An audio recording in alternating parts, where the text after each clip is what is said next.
In my heart and mind, I always return to Atlantic Island Park.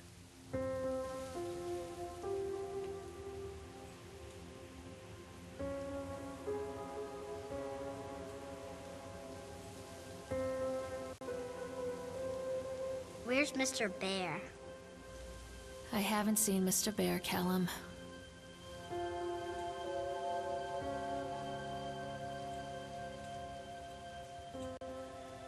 Stay in the car. I'll go and ask information.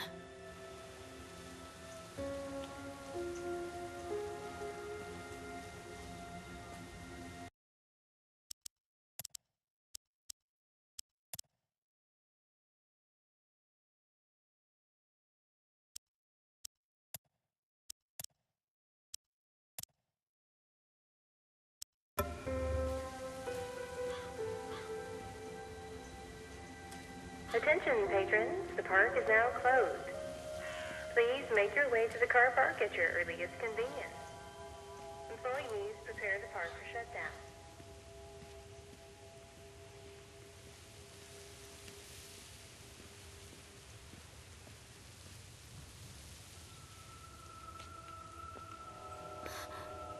What?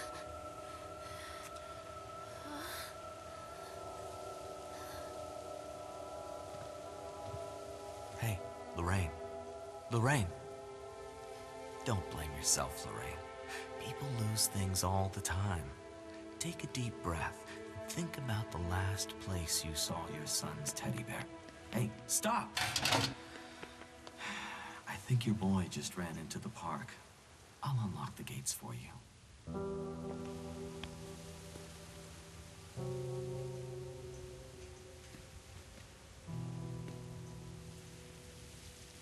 Wait up there for Mommy, Callum! This way, Mommy.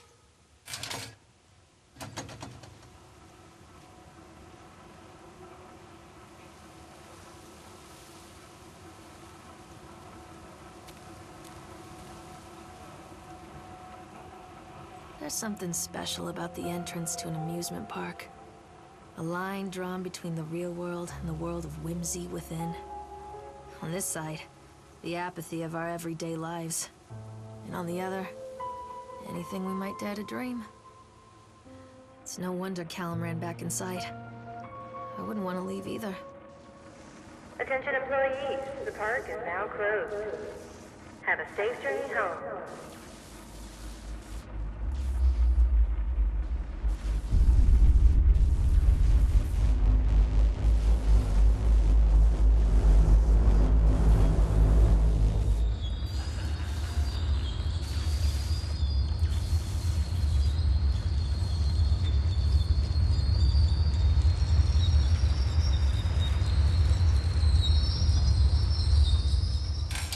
Oh God.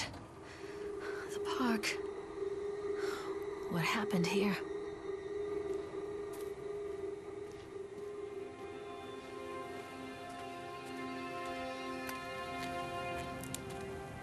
You can't catch me.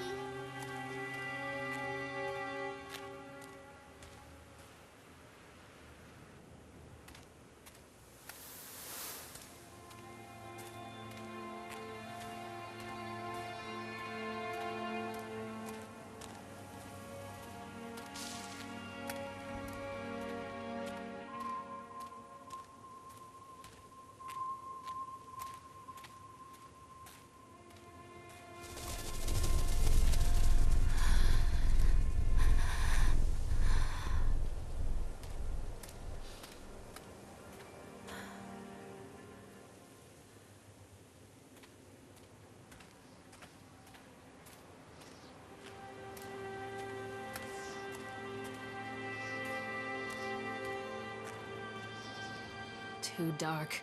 I'm not going in there without a flashlight.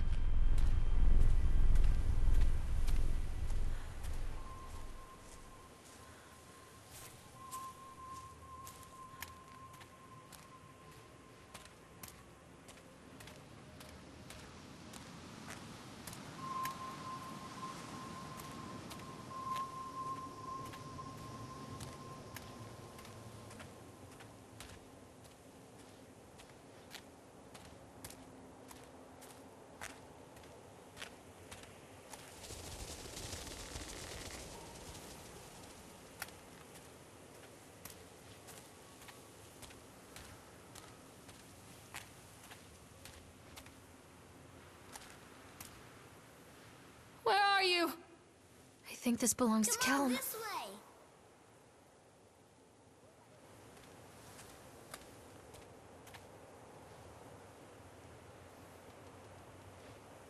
Chad the Chipmunk, huh? Just a drunk guy in a suit.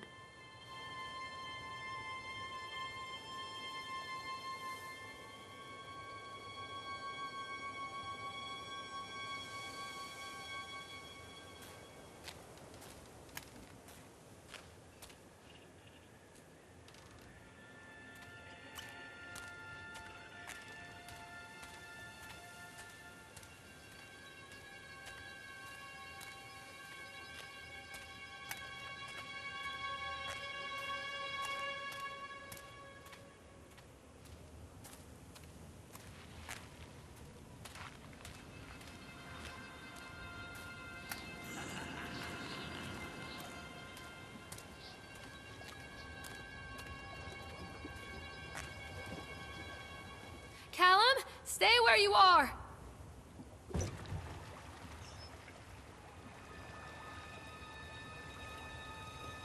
Come on, Mommy.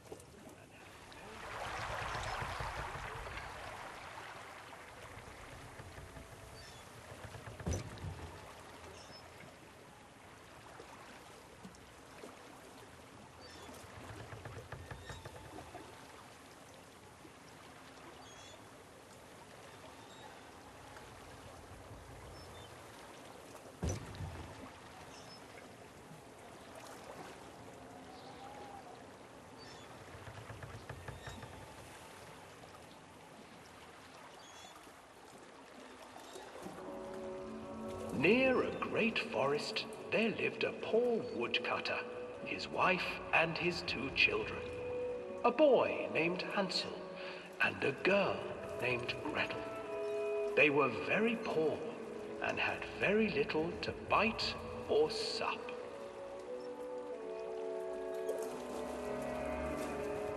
"What will become of us?" the woodcutter asked his wife one night. "I tell you what, husband, we will take the children into the thickest part of the forest tomorrow and abandon them there." "No, my wife, I cannot do that," said the man. "Then we will all 4 starve, you fool." Hansel and Gretel overheard their parents talking, and Gretel began to weep. "Do not fret, Gretel," Hansel said. He crept out of the hut and gathered white stones from the ground to fill his pockets.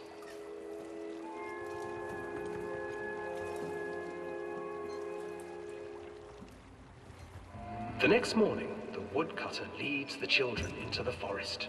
Before they leave, their mother gives them a slice of bread and warns them that they will get no more food that day.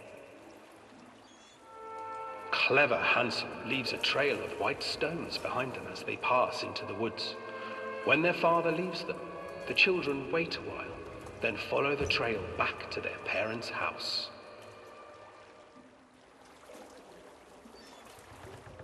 After receiving a thorough scolding from their parents for getting lost in the woods, the children are sent to bed without any supper.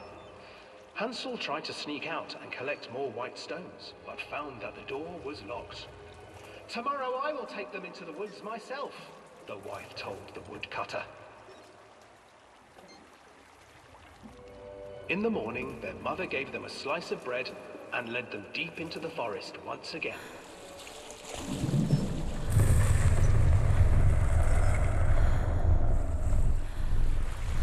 Hansel broke his bread into pieces and left a trail of breadcrumbs to lead them safely home. But hungry-eyed birds snatched up the breadcrumbs and his trail was destroyed. Abandoned by their parents and unable to find the trail home, the children wandered in the forest for 3 days.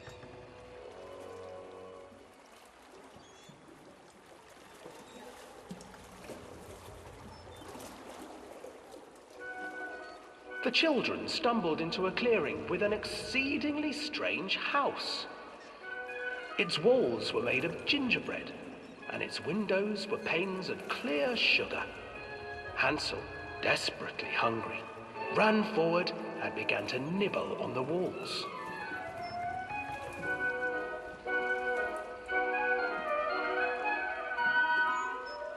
Nibble, nibble, little mouse.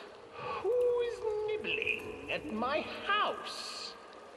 An old woman emerged from the house, sniffing the air and peering around with cloudy eyes. Oh, you dear children, who brought you here? Just come in and stay with me. No harm will come to you. But Hansel and Gretel stayed back, for the old woman reminded them of their cruel mother. Come, children, don't be afraid. I have something for you. The old woman offered them 2 enormous lollipops. The children took them and began to eat. You see, nothing to fear here. Come inside, the old woman urged, and the children, still licking their sweets, followed.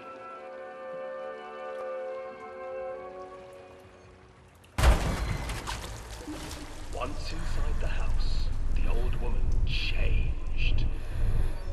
She stuffed Hansel into a cage and put Gretel to work, sweeping and cleaning her hut. Your brother will make a good mouthful, the old witch told Gretel. Once he is fattened up, I shall feast upon him.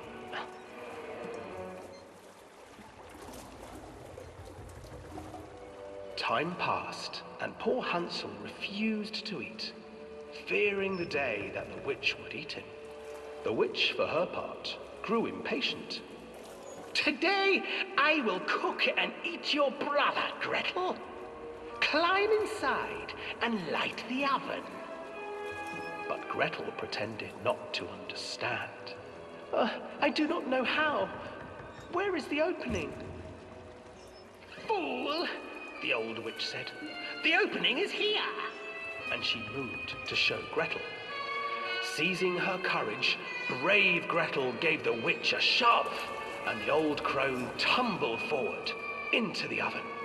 Gretel slid a large iron bolt over the door to the oven. Gretel freed her brother Hansel, and together they lit a fire beneath the oven. And though she screamed and begged, the children sat by the oven until her screams had stilled, and the witch was cooked. And then, because even children can't survive on sweets, they divided up the body of the old witch and ate her.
Hansel and Gretel.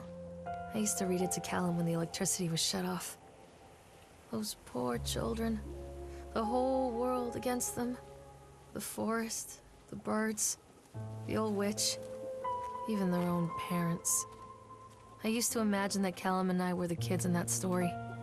Not mother and son, but brother and sister, hand in hand against the unkind world. We were always hungry, looking for our own house made of candy. Looking for the sweetness that could take the pain away. Hunger leads people to desperate, terrible places, where the tree branches reach like claws.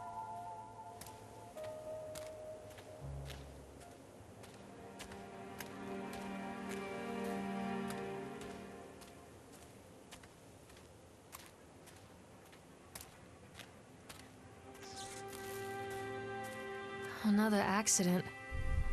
This place.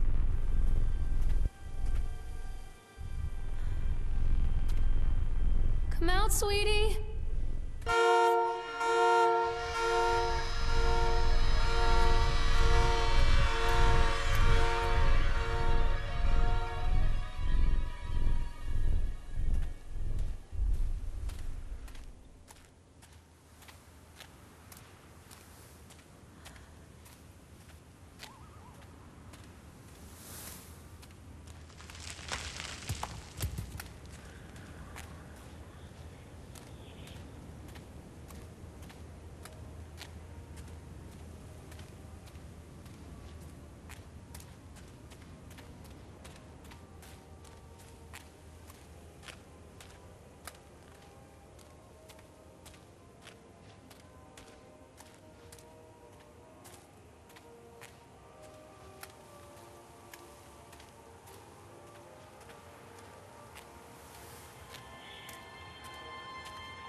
This old thing used to make the blood run to my head.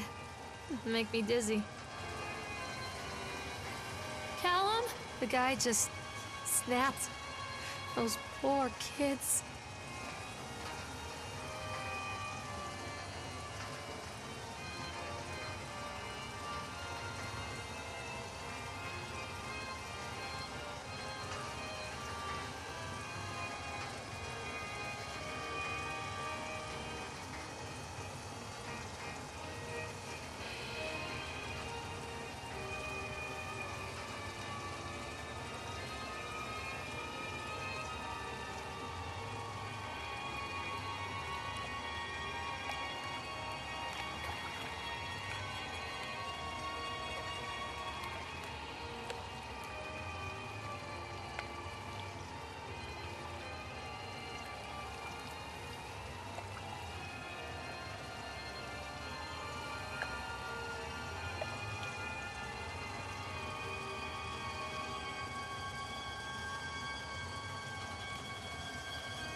Treachery hides in thoughts.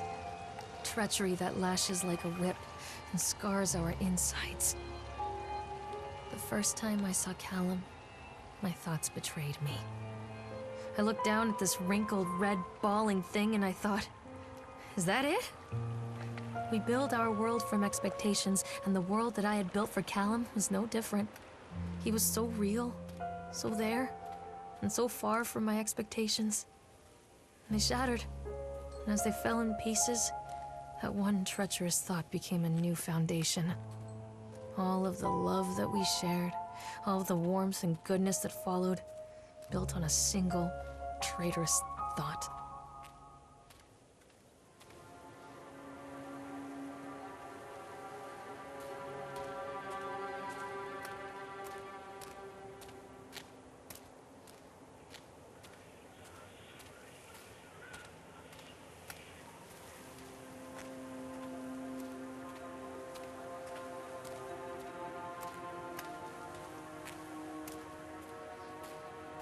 Constant crashes and 80s music.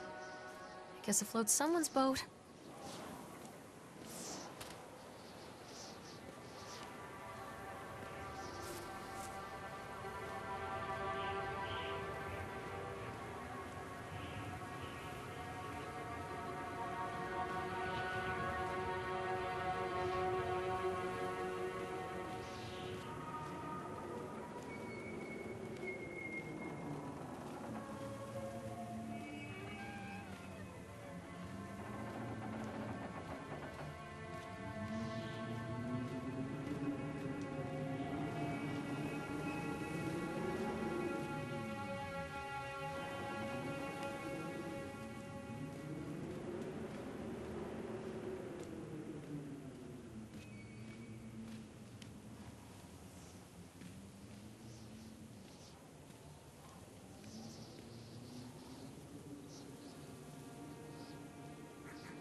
It's a matter of public record that I am a failure as a mother.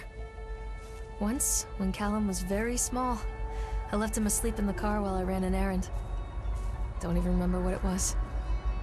When I came back, the sheriff was standing next to the car, watching my boy through the window. I didn't like what I saw in his eyes.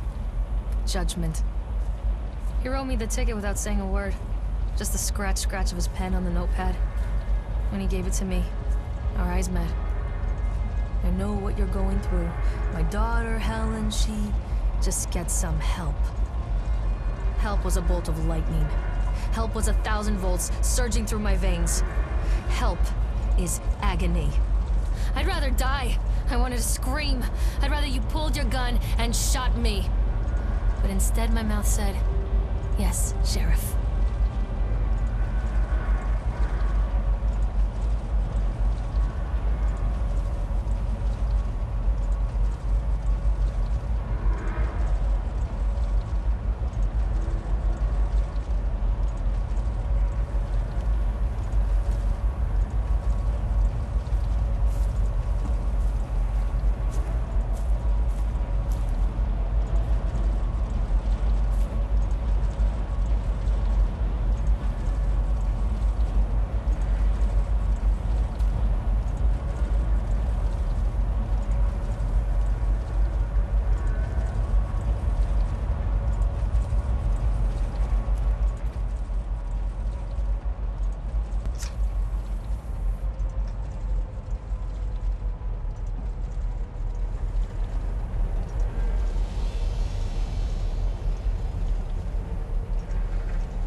I can't get on while it's moving.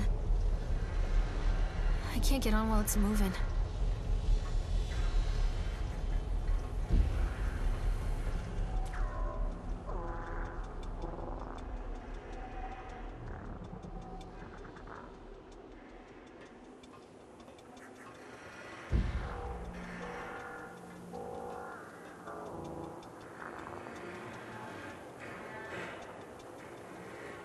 Mommy is coming, Callum!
A lot of people idolize their children.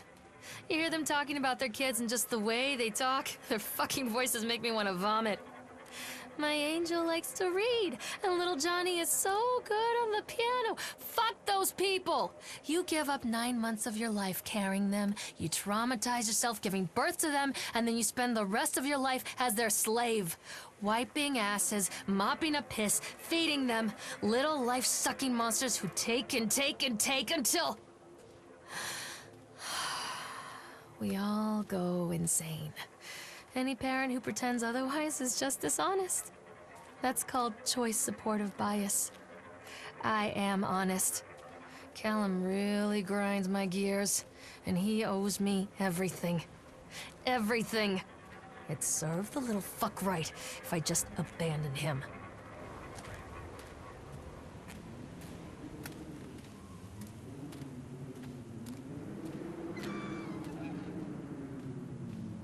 I always wanted to ride this one. Never got around to do it before.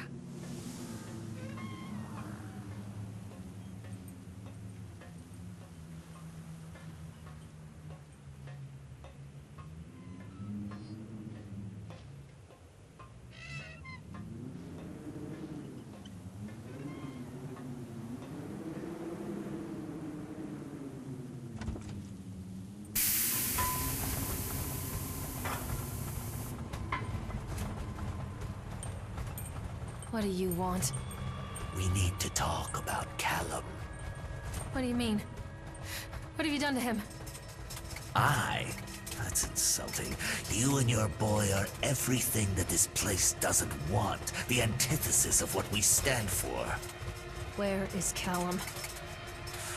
The poor child. He tried so hard to do what he was taught. He even left you a trail of breadcrumbs. But the park is just so hungry. Tell me where my son is. The witch has him now. Has both of you. No happy ending here, I'm afraid. Just leave me alone. Fool. You always were.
The witch awaits.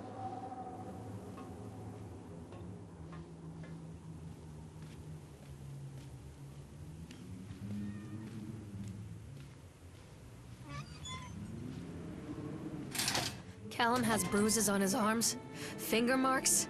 Someone has been hurting him. I've asked him, demanded really, to know where he got the marks. But he doesn't want to answer me. Something has scared him into silence. He doesn't dare talk. He's been changing too. Something sinister lurks in the darkness behind his eyes. I catch him staring at me at odd moments.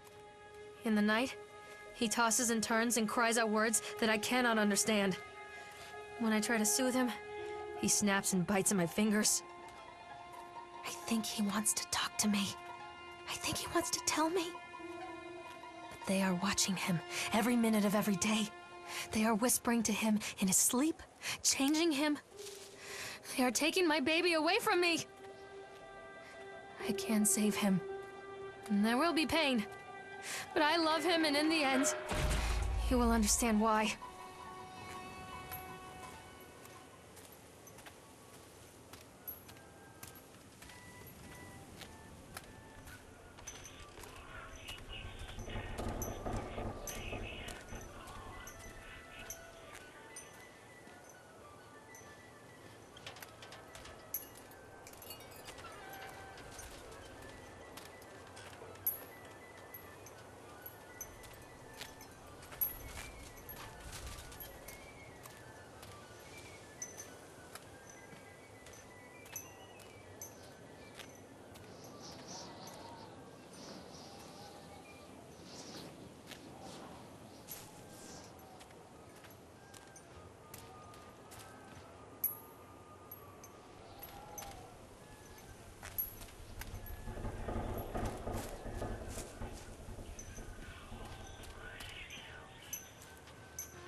The whole town was shocked by that one.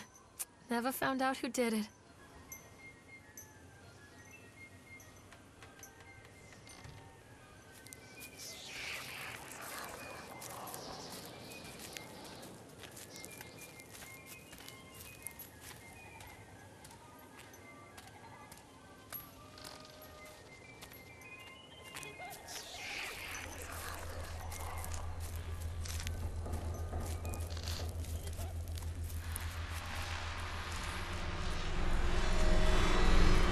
Bastard. Who did this to him?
These are mine.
park is a collage of contradictions all of its own.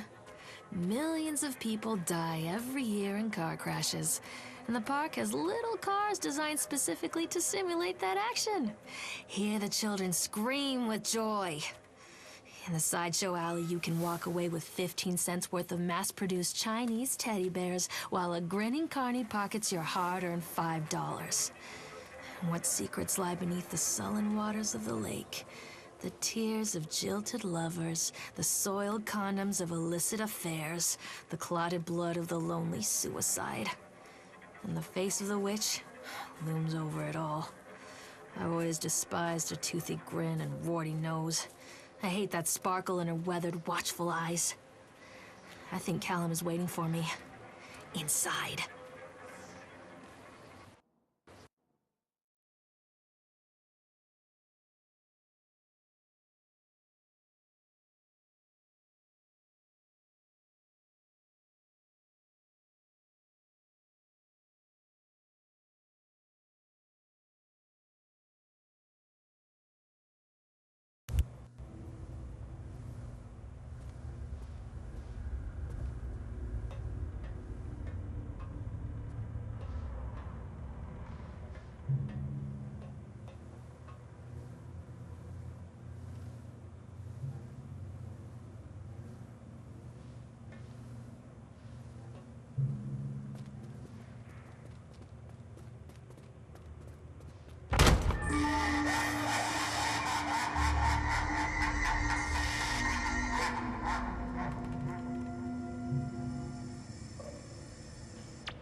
horrible mother. Where is he?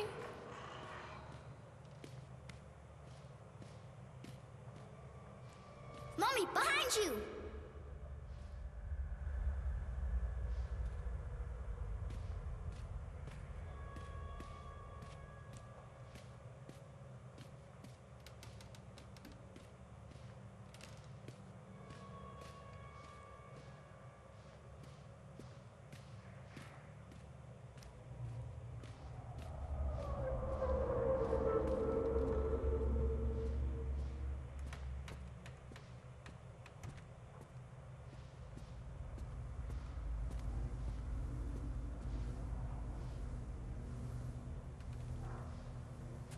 Where is my boy? Get away!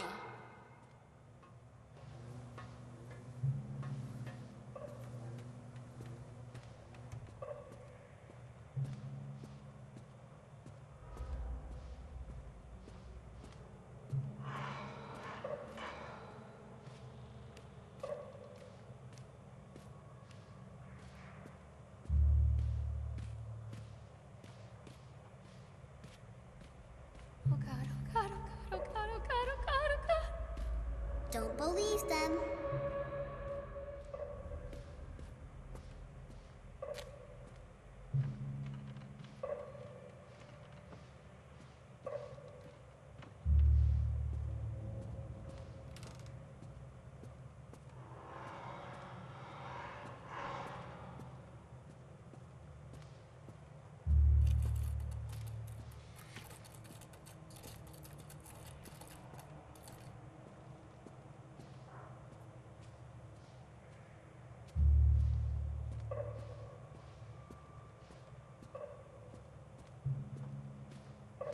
Leave me alone!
After they let me out, they gave me Callum back and sent me home with a handful of breadcrumbs.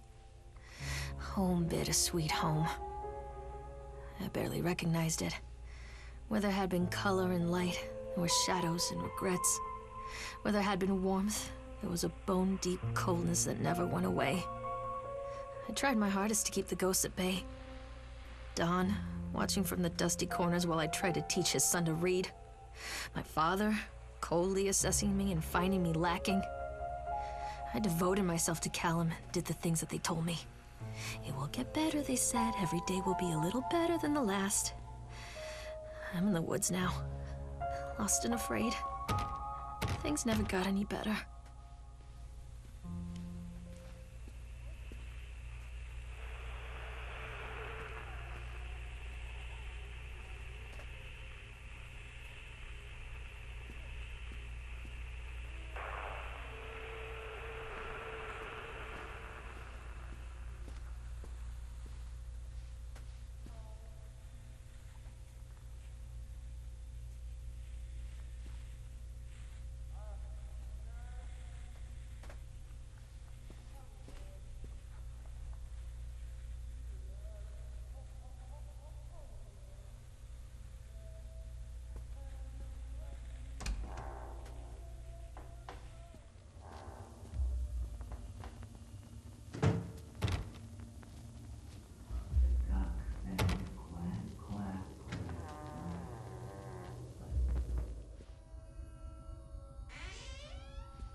make me see?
Stories are told again and again, and from their shape we build our understanding of the world. Two children are led into the woods. They are lost for a time, but then are captured by an old witch. A child goes missing in Atlantic Island Park. He wanders lost for a time before finding his way into the mouth of an old witch. In the oldest version of this story, the mother and the witch were the same person. I never wanted to be the witch. But I am, aren't I?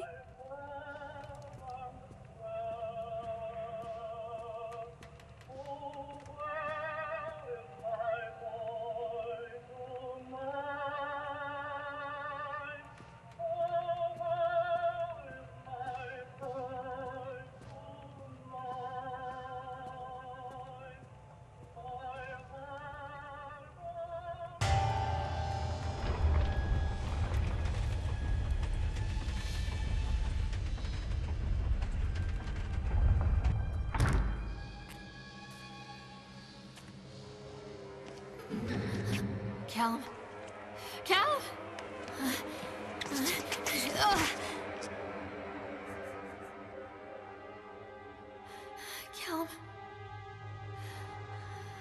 Callum? Callum!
Hey, Lorraine. Lorraine. Don't blame yourself, Lorraine. People lose things all the time.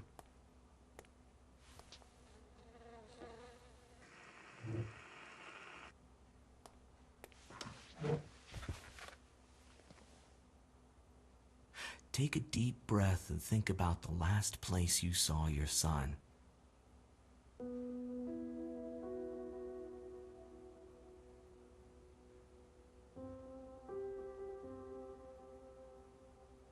In my heart and mind, I always return to Atlantic Island Park.